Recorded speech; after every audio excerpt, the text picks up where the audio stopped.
Hi folks, Toad here with Visordown.com and welcome to Sweetlamb in Wales and the UK press test for the new 890 Adventure. And as you can see, there are two bikes in front of me and there's a reason, and that is because, as you can probably guess, we've ridden both of them today. And I tell you what, it's been an absolute belter of a day. This morning we spent all morning, and probably a little bit longer than we should have done, riding this thing, which is an absolute weapon, here at the Sweetlamb Motorsport Centre in Wales. And then this afternoon we took a trip over to Aberystwyth, over towards the coast, on the stock 890. So this is obviously the road bias bike, and this is the more extreme off-road inspired machine that you can see here. So a little bit about each bike. So this is £10,999 for the 890 Adventure. For the 890 Adventure R, it is $11,999. So there isn't much difference in price, but there is a lot of difference in spec. So this has got the fully adjustable WP Explore suspension setup on it. So that's the forks and the rear shock absorber. So with this more focused and extreme off-road bike here, you do get a taller seat. Obviously you've got more ground clearance. You've also got a cut down screen, which is better for the off-road riding.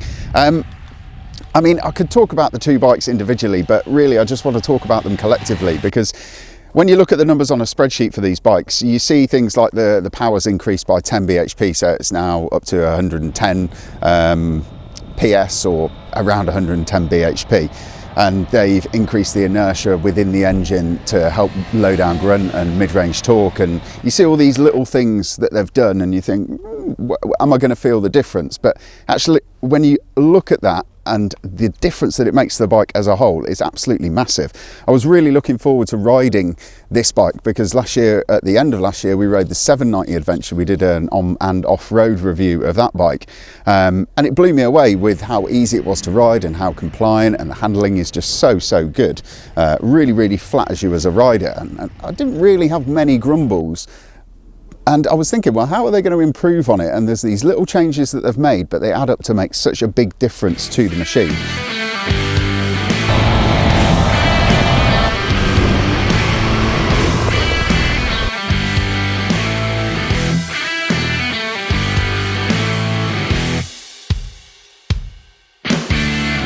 These bikes have got some extras on them. So this one particularly has got the rally pack on there as well, and they've both got the optional quick shifter plus fitted to them. And there have been big improvements there as well in the electronics and the software of it. The quick shifters on these are a lot better than the 790 Adventure that I rode last year. It was sometimes a little bit clunky and a little bit belligerent, and you had to really give it a heave to get the thing to go into gear. But they've improved that with the 890, and I was really impressed with how slick the gearbox was. Had no problems with it whatsoever.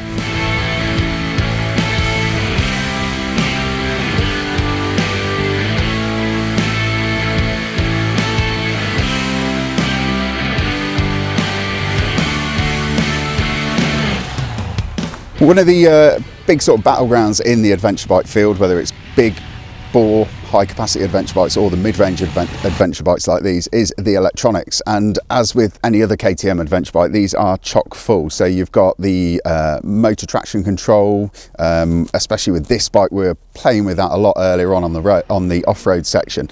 It's normally something on an off-road bike where I'd just sort of turn off the traction control and just go without any.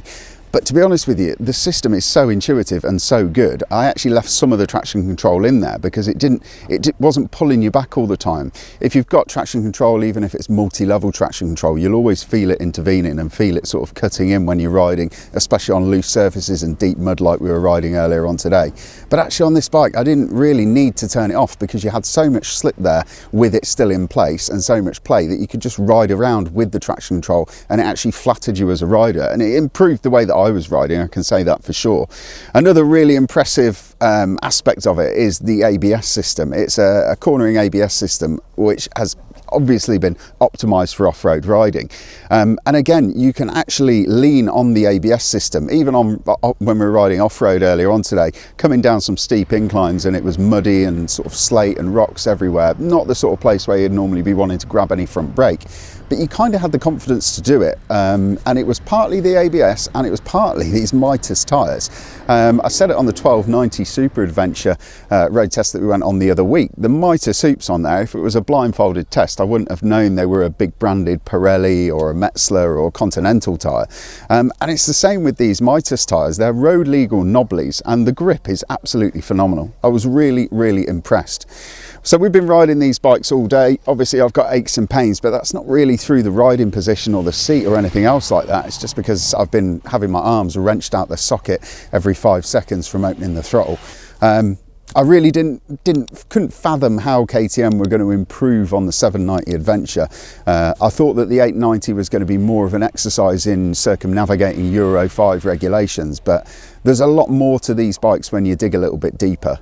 These bikes are going to be in dealers very, very soon, and as we know, dealers are going to be beginning to open up across the country. So if you like what you see and you are into your off-road riding, definitely get down there and try out the 890 Adventure R. And for those of you who just want to dip a toe into maybe light green laning, the 890 Adventure is going to be just as capable. All you're really going to need are some slightly knobblier tyres. There is going to be a full review going up on Visordown for both of these bikes very soon, so keep an eye out for that. And thank you very much for watching, folks.